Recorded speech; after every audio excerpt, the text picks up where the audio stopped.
Hello అండి, నేను మీ doctor Anusha Reddy, fertility expert, 49 fertility centre, Warangal branch.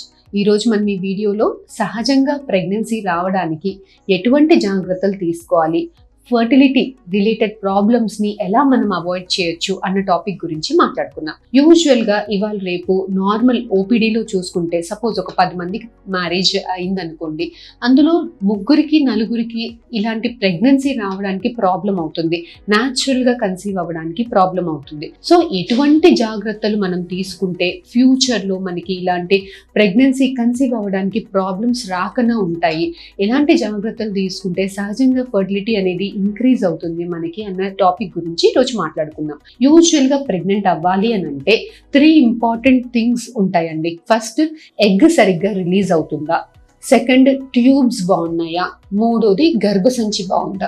ఇవి 3 ఆడవాళ్ళకి చాలా ఇంపార్టెంట్. మగవాళ్ళలో కణాల కౌంట్, కదలికలు బాగున్నాయా.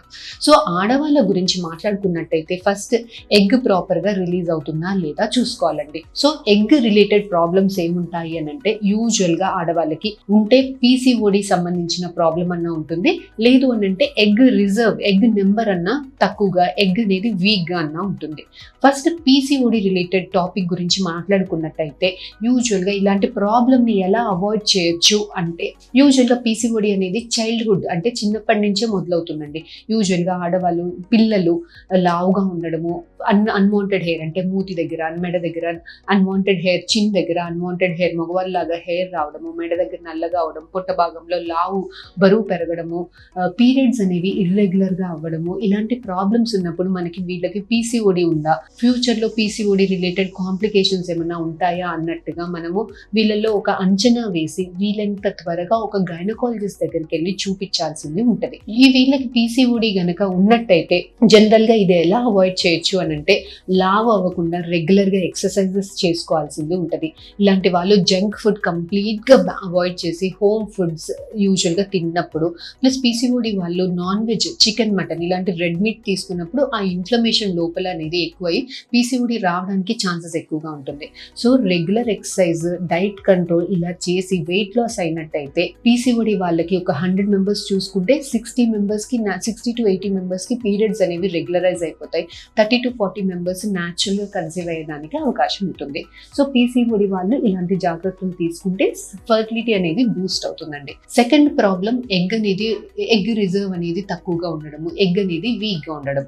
ఇది ఎందుకు వస్తుంది అని అంటే, యూజువల్ గా ఆడవాళ్ళకి వయసుతో పాటు ఎగ్స్ అనేవి తక్కువైపోతాయి, వీక్ అవ్వడం అనేది స్టార్ట్ అవుతాయి. ఆఖరి ఎగ్స్ లో క్వాలిటీ తక్కువగా ఉంటుంది.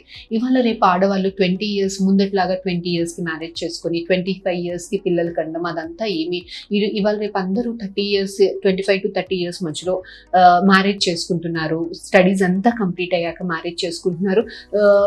జాబ్ లో కూడా ఒక సెటిల్ అయ్యాకనే ప్రెగ్నెన్సీ ప్లాన్ చేసుకోవాలి, కెరీర్ లో సెటిల్ అయ్యాకనే ప్రెగ్నెన్సీ ప్లాన్ చేసుకోవాలి అని అనుకుంటున్నారు. ఇలాంటి వల్ల ప్రెగ్నెన్సీ ప్లాన్ అనేది లేట్ గా చేసుకోవడం వల్ల, ప్రెగ్నెన్సీ ప్లాన్ చేసుకోవడం స్టార్ట్ చేసేటప్పటికి ఎగ్ రిజర్వ్ అనేది తక్కువ అయిపోతుంది. So for whatever said and done reasons అండి, please don't postpone your pregnancies పెళ్లి లేట్గా చేసుకోవడము, చేసుకున్నాక కూడా ప్రెగ్నెన్సీ పోస్ట్పోన్ చేసుకోవడం, ఇలాంటివన్నీ కూడా తగ్గించుకుంటే బెటర్. ఆడవాళ్ళు వీళ్ళంత త్వరగా ఏజ్ ఉన్నప్పుడే అట్లీస్ట్ ఒక చైల్డ్ అన్నా కన్సీవ్ అవుతే, ఏజ్ ఉన్నప్పుడు ఎగ్స్ ఉంటాయి, ఎగ్లో క్వాలిటీ కూడా ఉంటుంది కాబట్టి సక్సెస్, ప్రెగ్నెన్సీ రిలేటెడ్ ఇష్యూస్ రాకుండా ఉండడానికి మనకి హెల్ప్ అవుతుందండి. సెకండ్ థింగ్ ఏంటి అని అంటే, కొంతమందికి వయసులో ఉన్న అంటే 25 ఇయర్స్ లో ఉన్నా కూడా కొంతమందికి ఎగ్స్ అనేవి తక్కువ అయిపోతాయి, వీక్ అయిపోతాయి. ఇలాంటి వాళ్ళు వీళ్ళని ఎలా మనకి తెలుస్తుంది మేడం ఇప్పుడు ఎగ్స్ నాకు వీక్ గా ఉన్నాయా, స్ట్రాంగ్ గా ఉన్నాయా, ఎలా తెలుస్తుంది, ఎలా డాక్టర్ ని అప్రోచ్ అవ్వాలి మేము అని అంటే, యూజువల్లీ ఎగ్స్ తక్కువ ఉన్న వాళ్ళకి, వీక్ గా ఉన్న వాళ్ళకి పీరియడ్స్ అనేవి కొంచెం ముందే రావడం అనేది స్టార్ట్ అవుతుందండి. అంటే 30 days కి కాకుండా 22 days కి, 20 days కి పీరియడ్స్ అనేవి త్వరగా వస్తాయి. సో ఇలా పీరియడ్స్ అనేవి ముందుగానే వచ్చేవాళ్ళు ప్లీజ్ డోంట్ డిలే అండి. వీళ్ళంత తొందరగా ఒక ఫర్టిలిటీ స్పెషలిస్ట్కి వెళ్ళి ప్రెగ్నెన్సీస్ ప్లాన్ చేసుకోవాల్సింది, వీళ్ళంత తొందరగా ప్రెగ్నెన్సీ తెచ్చుకోవాల్సిన అవసరం చాలా ఉంటుంది. ఇలాంటి వాళ్ళు డిలే చేసినప్పుడు ఫ్యూచర్లో ఇంకొక 6 months, 1 year, 2 years డిలే చేస్తే ఈ రోజు కన్నా ఎగ్స్ అనేవి బాగా వీక్ అయిపోయి అప్పుడు పెద్ద పెద్ద ట్రీట్మెంట్స్ తీసుకున్న ప్రెగ్నెన్సీ రావడం అనేది చాలా ఇబ్బంది అవుతుంది. సో ఇది egg related issues. Tube related issues చూసుకున్నట్టయితే మనకి ట్యూబ్ అనేది ఓపెన్ ఉండడం ఒక ఎత్తు అయితే ట్యూబ్ అనేది సరిగ్గా పని చేయడం అనేది ఇంకొక ఎత్తు.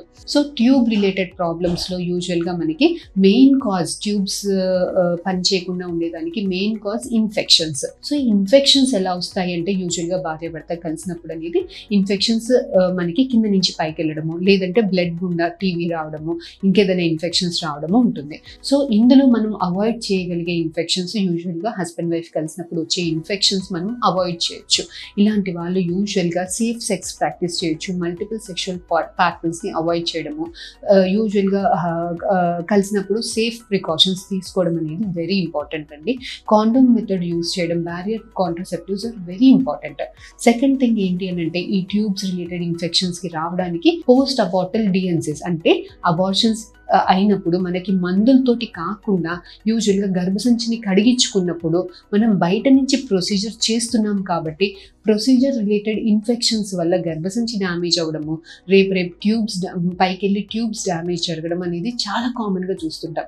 సో ఇలాంటి వాళ్ళు యూజువల్గా మనం ప్రెగ్నెన్సీ ఒకవేళ ఇంట్రెస్ట్ లేకపోతే సేఫ్ మెథడ్ కాంట్రసెప్టివ్ మెథడ్ వాడడం అనేది చాలా ఇంపార్టెంట్.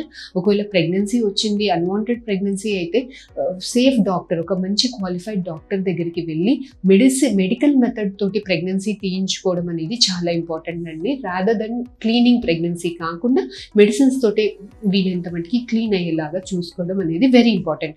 ఒకవేళ క్లీన్ చేయాల్సిన అవసరం వచ్చినా కూడా ఒక మంచి హాస్పిటల్, మంచి క్వాలిఫైడ్ డాక్టర్ దగ్గరికి వెళ్ళి క్లీన్ చేసుకున్నప్పుడు వాళ్ళు అన్ని ప్రికాషన్స్ తీసుకుంటారు కాబట్టి వీళ్ళంతా సేఫ్గా చేసుకోవడానికి అనేది స్కోప్ ఉంటుంది. థర్డ్ థింగ్ గర్భసంచి రిలేటెడ్ ప్రాబ్లమ్స్. ఇలాంటి వాళ్ళకి జనరల్గా గర్భసంచిలో ఫైబ్రాయిడ్స్ ఉన్నాయా, పులిపిర్లు ఉన్నాయా, ఇవన్నీ కొంచెం త్వరగా గర్భసంచి సైజు షేప్ కరెక్ట్గా ఉందా, ఇవన్నీ కూడా మనకి ప్రెగ్నెన్సీ ఒకసారి 1 year 2 years మనకి రావట్లేదు అంటే ఒకసారి మీ డాక్టర్ని కన్సల్ట్ అయ్యి గర్భసంచి అంతా కరెక్ట్గా ఉందా అన్నది 3D స్కానింగ్ చూసుకొని అందులో ఎర్లీగా ఏదైనా ప్రాబ్లం డిటెక్ట్ అయింది అంటే దానికి తగ్గ ట్రీట్మెంట్ తీసుకోవాల్సింది ఉంటుందండి.